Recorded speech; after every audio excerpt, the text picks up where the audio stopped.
నమస్తే, నేను మీ శ్రీనాథ్ రెడ్డి, జర్నలిస్ట్ని.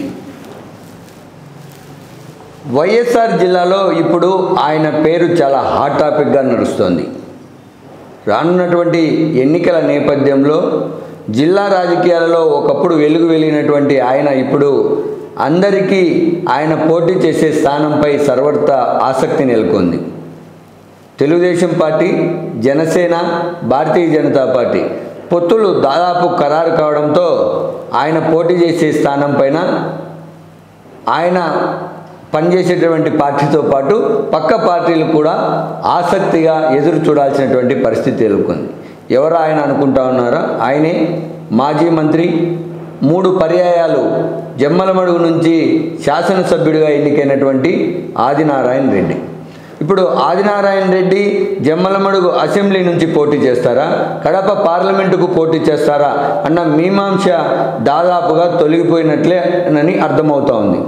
ఆదినారాయణ రెడ్డి జమ్మలమడుగు అసెంబ్లీ నుంచి పోటీ చేయడం ఖాయంగా కనిపిస్తోంది.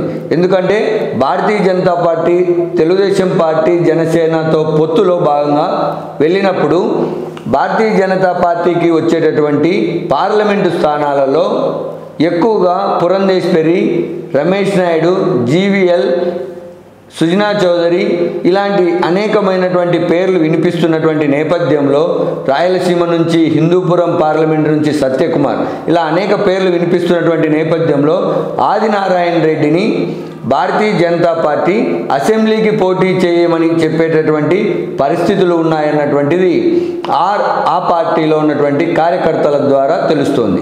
మరొకవైపు జమ్మలమడుగు నియోజకవర్గంలో ఉన్నటువంటి ఆయన అభిమానులు కూడా ఆదినారాయణ రెడ్డి అసెంబ్లీకి పోటీ చేయడమే కరెక్ట్ అని చెప్తా ఉన్నారు. 2004, 2009, 2014 3 పర్యాయాలు, మొదటి 2 పర్యాయాలు కాంగ్రెస్ పార్టీ నుంచి, తర్వాత పర్యాయం వైఎస్ఆర్ కాంగ్రెస్ పార్టీ నుంచి ఆయన అసెంబ్లీలో అడుగుపెట్టాడు. జమ్మలమడుగు నుంచి విజయం సాధించి ఆయన తర్వాత జరిగిన రాజకీయ పరిణామాల్లో వైఎస్ఆర్ కాంగ్రెస్ పార్టీ నుంచి తెలుగుదేశం పార్టీలోకి వెళ్ళడం, తెలుగుదేశం పార్టీలో అసెంబ్లీ సీటు ఆశించినప్పటికీ అప్పటికే ఆ సీటు మీద ఉన్నటువంటి ఆదినారాయణ రెడ్డి ప్రత్యర్థి అయినటువంటి రామసుబ్బారెడ్డికి జమ్మలమడుగు అసెంబ్లీ సీటు కేటాయించినటువంటి నేపథ్యంలో తనకు మంత్రి పదవి ఇచ్చి గౌరవించినటువంటి పార్టీకి ఇబ్బందులు పెట్టకూడదన్నటువంటి ఉద్దేశంతో ఆనాడు ఆదినారాయణ రెడ్డి ఓడిపోతామని తెలిసినప్పటికీ కూడా కడప పార్లమెంటుకు పోటీ చేయడం జరిగింది. కడప పార్లమెంటుకు ఆదినారాయణ రెడ్డి పోటీ చేసే సమయంలో వైఎస్ వివేకానందరెడ్డి హత్య కేసులో అప్పటి ప్రతిపక్షంగా ఉన్నటువంటి వైఎస్ఆర్ కాంగ్రెస్ పార్టీ చెబుతున్నటువంటి 2 పేర్లలో ఆదినారాయణ రెడ్డి ఒకరు. అంటే వివేక్ హత్య కేసులో ప్రమేయం ఉందన్నటువంటి ప్రచారం నేపథ్యంలో కడప పార్లమెంటుకు పోటీ చేసినటువంటి ఆదినారాయణ రెడ్డి ఓటమికి ఆ అంశం కూడా తోడైంది, కారణమైంది. అయితే తర్వాత బీజేపీలో చేరడం, ఆయన ఏ పార్టీలో ఉన్నా కూడా జమ్మలమడుగు ప్రజలకు నిత్యం అందుబాటులో ఉండడం, వ్యవస్థాగతంగా పార్టీ లైన్ను వీడకుండా ఉండడం, జమ్మలమడుగు ప్రజల సమస్యలపైన నిరంతరం గలం ఇప్పడం, ఇవన్నీ ఆదినారాయణ రెడ్డికి కలిసి వచ్చే అంశాలుగా చెప్తా ఉన్నారు. మరొకవైపు జమ్మలమడుగు నియోజకవర్గంలో వైఎస్ఆర్ కాంగ్రెస్ పార్టీ ఎమ్మెల్యే సుధీర్ రెడ్డి ఆర్థికంగా బలవంతుడయ్యాడు. ఇప్పుడున్నటువంటి అధికారాన్ని అడ్డం పెట్టుకొని రేపు ఎన్నికలలో ఎలాంటి పరిణామాలకైనా దిగడానికి కూడా వాళ్ళు సిద్ధపడుతున్నారన్నటువంటి వార్తలు కూడా వస్తూ ఉన్నాయి. సరే, మరి అలాంటి సమయంలో ఆదినారాయణ రెడ్డి జమ్మలమడుగు అసెంబ్లీకి దిగడం ద్వారా ప్రస్తుత తాజా ఎమ్మెల్యే సుధీర్ రెడ్డికి చెక్ పెట్టవచ్చు ఈజీగా అన్నటువంటిది ఒక అభిప్రాయం. మరొకటి, ఇన్నాళ్ళు తెలుగుదేశం పార్టీకి నియోజకవర్గ ఇన్ఛార్జిగా ఉన్నటువంటి భూపేష్ రెడ్డి కూడా ఆదినారాయణ రెడ్డి సోదరుని కుమారుడే కాబట్టి పెద్దగా వ్యతిరేకత కూడా ఉండకపోవచ్చు పార్టీలో అన్నటువంటిది కూడా ఒక అంశం.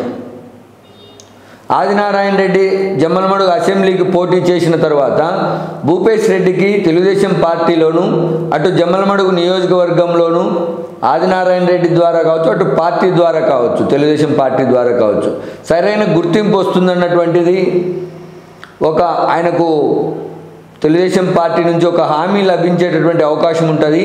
ఆదినారాయణ రెడ్డిని కాదని దేవగుడి కుటుంబం రాజకీయాలు చేయలేదు అని అనేక సార్లు ప్రచారాలు జరిగాయి. ఈ ప్రచారాలన్నీ మనం పక్కన పెడితే ఎప్పటికైనా దేవగుడి కుటుంబం ఇప్పటి వరకు జరిగిన ఎన్నికలను అన్నీ పరిశీలిస్తే అభిప్రాయ భేదాలు ఎన్ని ఉన్నప్పటికీ ఎన్నికల సమయానికి ఒకే తాటిపైకి వస్తారు. ఖచ్చితంగా ప్రత్యర్థిని ఓడించడమే లక్ష్యంగా దేవగుడి కుటుంబం పనిచేస్తుందన్నటువంటి అంశం కూడా జమ్మలమడుగు రాజకీయాలను క్షుణ్ణంగా చూస్తున్నటువంటి వారికి తెలుసు ఆల్రెడీ. కాబట్టి ఈసారి ఆదినారాయణ రెడ్డి భారతీయ జనతా పార్టీ టికెట్ పైన జమ్మలమడుగు అసెంబ్లీ నుంచి పోటీ చేయడం ఖాయంగా కనిపిస్తోంది. తెలుగుదేశం పార్టీ జనసేన కూటమిలో భాగస్వామ్యం కాబట్టి తప్పనిసరి పరిస్థితులలో సంపూర్ణ మద్దతు కూడా ఇవ్వబోతోంది. ఆదినారాయణ రెడ్డి అసెంబ్లీ బరిలో ఉంటే వైకాపా నేతలు కూడా స్ట్రాంగ్ లీడర్ ప్రత్యర్థిగా భావించి వారి యొక్క వ్యూహాలు కూడా మార్చుకొని గట్టిగా పోరాటం చేయాల్సి ఉంటుంది. మొత్తానికి ఆదినారాయణ రెడ్డి జమ్మలమడుగు నుంచి పోటీ చేయడానికి అటు బీజేపీ అధిష్టానం ఇటు జమ్మలమడుగు ఆయన అభిమానులు ఫిక్స్ అయ్యారట. మరి చూడాలి మరికొన్ని రోజుల్లో ఈ పొత్తుల వ్యవహారాలు అక్కడ ఎవరికి సీటు దక్కేలా చేస్తాయి, ఎవరికి సీటు అందని ద్రాక్ష అవుతుందో.